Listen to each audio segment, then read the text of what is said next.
episode of Happy Birthday Wellness Quiz, Day 80, your health promotion and disease prevention podcast brought to you by Kike Afia.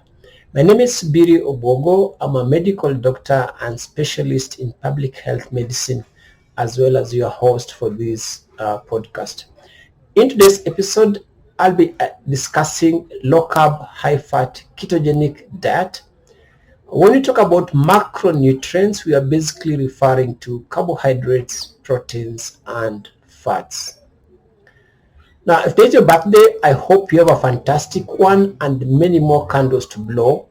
I also want you to know that there's no better birthday gift than to be in good health.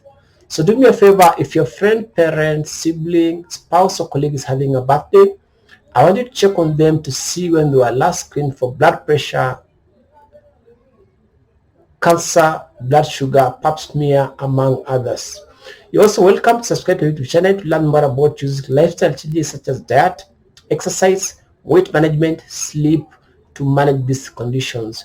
I'll be discussing the latest science on how to screen for and manage high blood pressure, obesity, cholesterol, high blood sugar, screening for and managing cancers of the breast, colon, cervix, and prostate, as well as giving tips on harmful use of alcohol, how to stop smoking, and road safety, among others.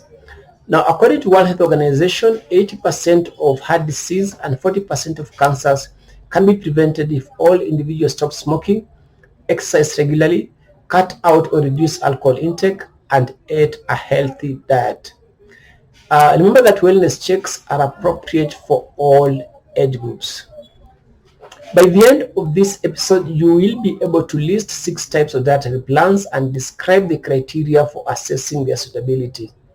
You will be able to distinguish between macronutrients and micronutrients and give examples of carbohydrates. You will be able to explain the concept of acceptable macronutrient distribution range for nutrients and describe the components of low carb, high fat, ketogenic diets, the metabolic consequences and pros and cons. And finally, you will be able to discuss research findings on suitability of ketogenic diet. Our case study today is how to determine how much fats you need in your diet. Napunye is a 44-year-old female who is recovering from a heart attack. Her daily estimated total calorie or energy needs are 1800 kilocalories. Her doctor and nutritionist determined that to reduce her risk of a second heart attack, she needs to lose some weight, lower her blood cholesterol, follow TLC diet, and recommend no more than 30% of her calories to come from fats. What is the maximum number of fats in grams that she should be eating with her treatment? A. 54 grams of fat. B. 540 grams of fat. C. 60 grams of fat. D. 6 grams of fat. Or E. 10 grams of fat. Now, there are different types of dietary plans. You may have heard about some of these. We have the Mediterranean diet, the cholesterol lowering TLC diet, which stands for therapeutic lifestyle change, the dietary approach to lower hypertension called the DASH diet. There are also the so-called low carb, high fat or low carb, high protein diets such as keto diet, Atkins, Slim Fast, or Octavia.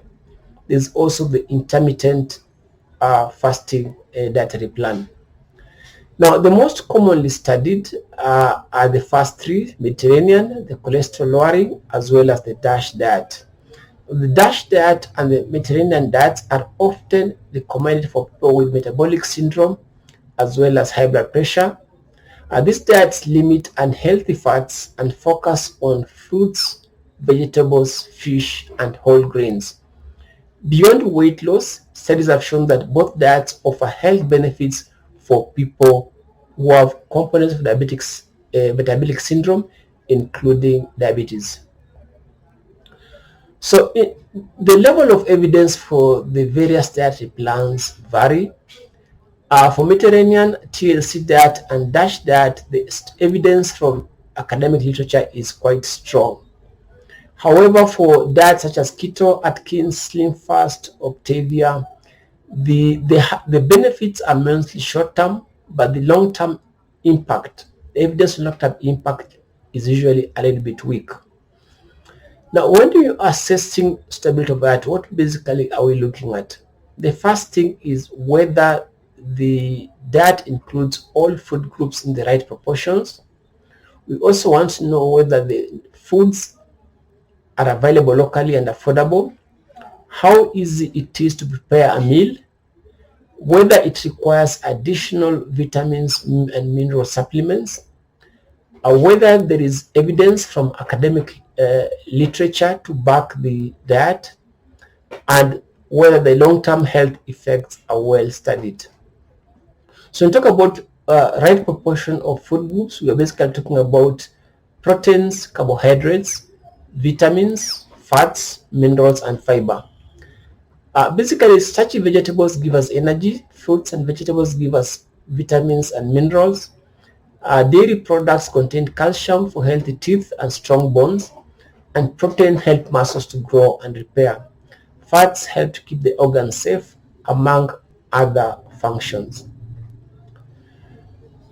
So when we talk about macronutrients, we are basically referring to carbohydrates, fats, and proteins.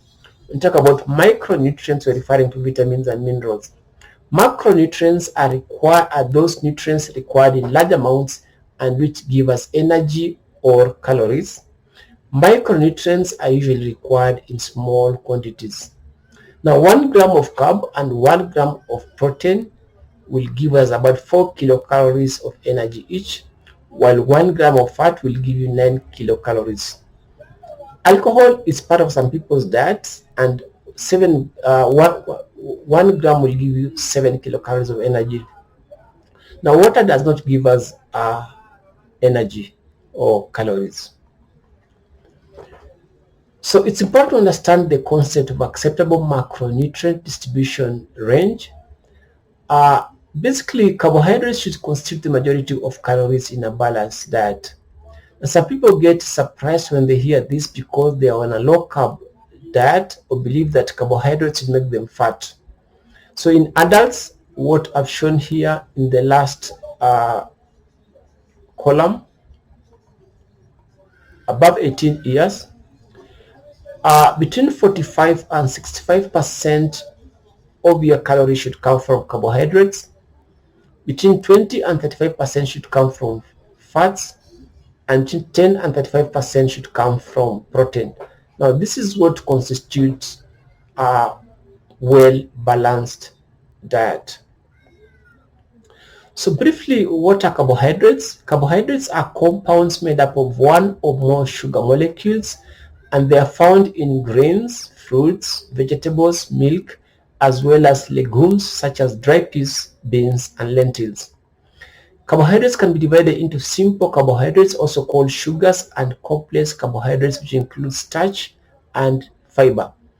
If you've ever taken a biology class or nutrition class, you recall that simple carbohydrates are also known as monosaccharides and disaccharides.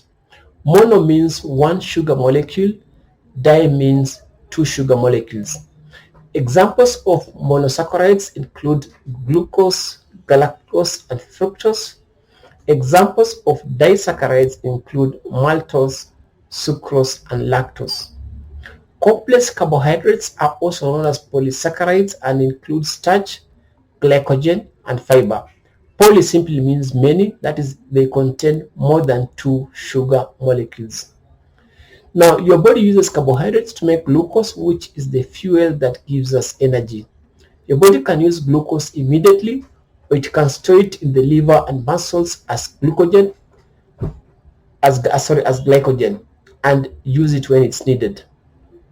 Now, glycogen is the storage form of glucose in humans and animals, and it's stored in the liver and muscles, and if you don't eat for long or in between meals, it's broken down to produce energy. Starch is the storage form of glucose in plants, and fiber is the indigestible, non-absorbable plant remnant. Sugars occur naturally in fruits and milk, or can be added in processed foods such as sodas, cakes, cookies, beverages, and many other packaged foods. Starches include things like wheat, oats, and other grains. Starchy vegetables such as corn and potatoes, as well as dried beans, lentils, and peas. Sugars and starches raise your blood sugar, but fiber does not. Now remember that starch must be broken down through digestion before your body can use it as glucose source.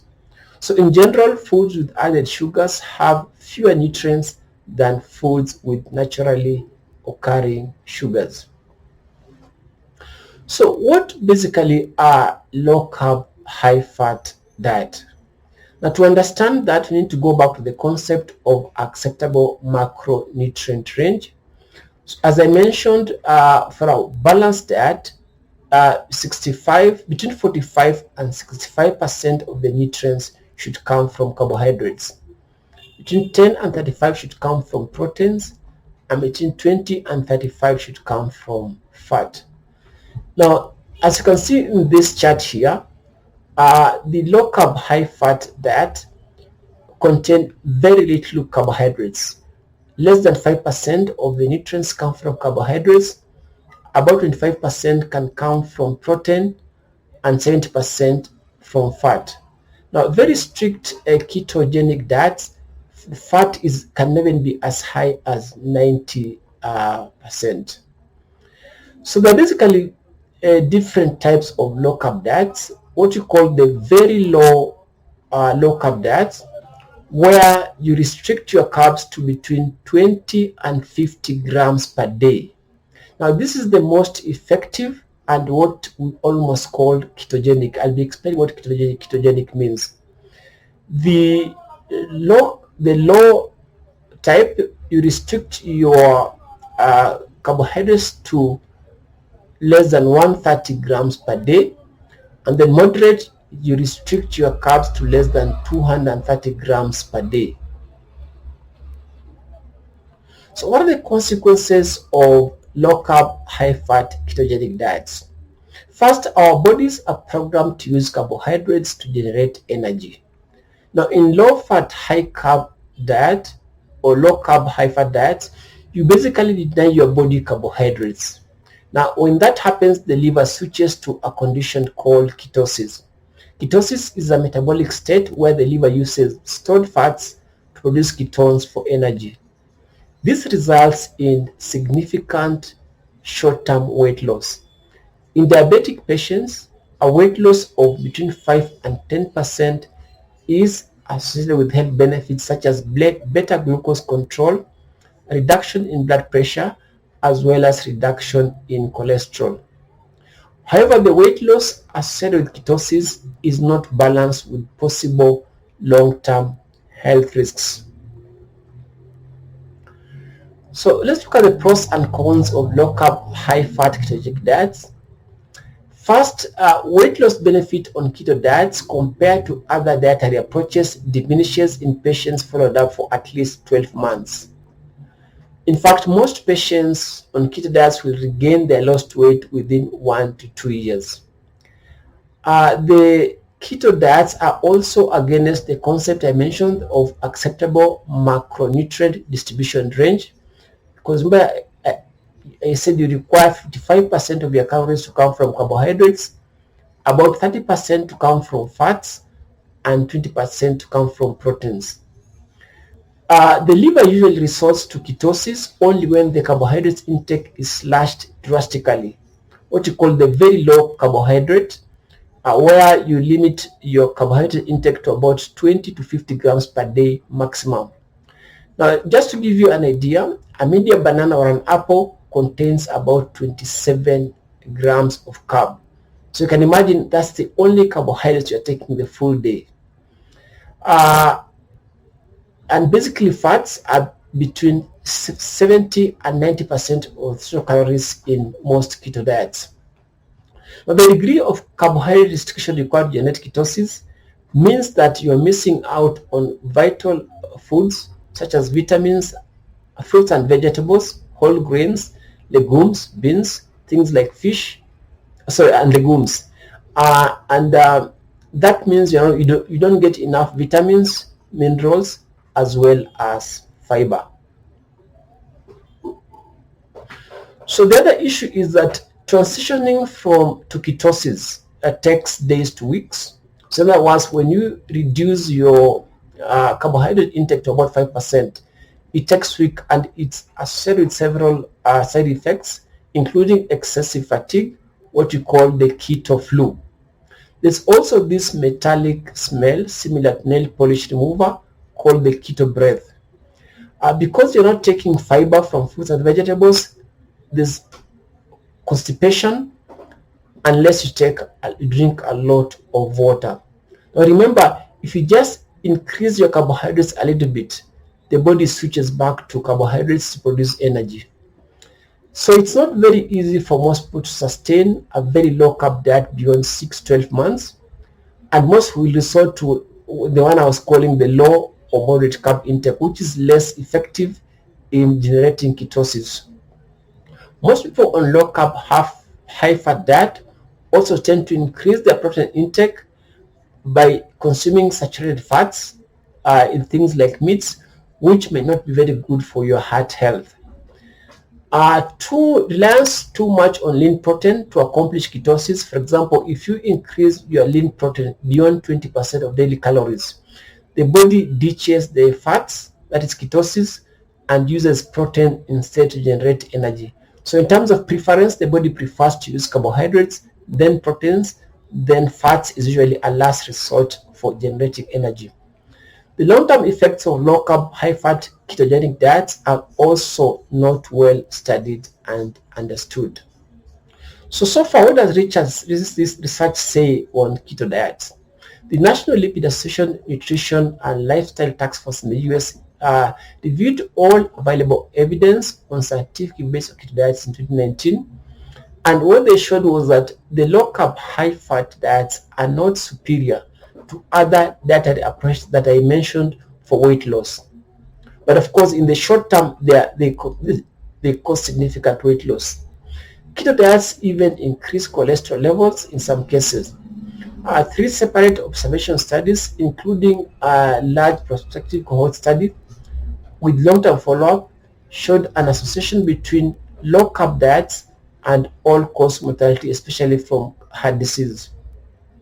Also, most international guidelines and bodies, such as American Heart Association, the American Cardiac Society, and World Health Organization, recommend a balanced diet comprised of whole grains, fruits and vegetables, legumes, nuts, fish, healthy oils, as well as chicken and lean meat in moderation. So let's look back at our case study to illustrate the importance of ensure that your diet is balanced. Napunyi was a 44-year-old female who was recovering from a heart attack. Her estimated total daily energy or calorie needs were put at 1800 kilocalories.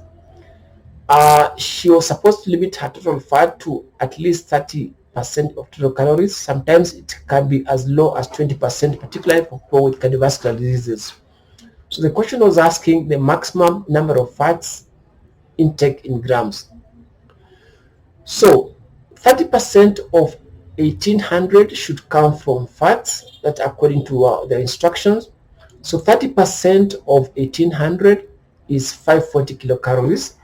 So the question is asking us about grams and kilocalories, and we say that 1 gram of fat will give you 9 kilocalories. So we divide 9 by 540 to get 60 grams of carbohydrates. So the correct answer was C. So practically, what does 60 grams of fat look like? It's equivalent to 12 tablespoons of lard. We're talking about tablespoons, not teaspoons. It's equivalent to 2 ounces of ground beef, which is 30% fat. Or basically, we talk about 24 ounces, about 4 computer mouses.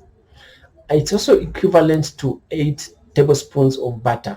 So remember, it's a very, very strict diet, particularly when you have cardiovascular disease. So thank you very much for listening. This podcast was brought to you by Kike Afya. My name is Subiri Obogo. I'm a medical doctor and specialist in public health medicine. Remember to share this podcast with your friends and family. I'll be discussing other diets such as the DASH diet and the Mediterranean diet in subsequent episodes.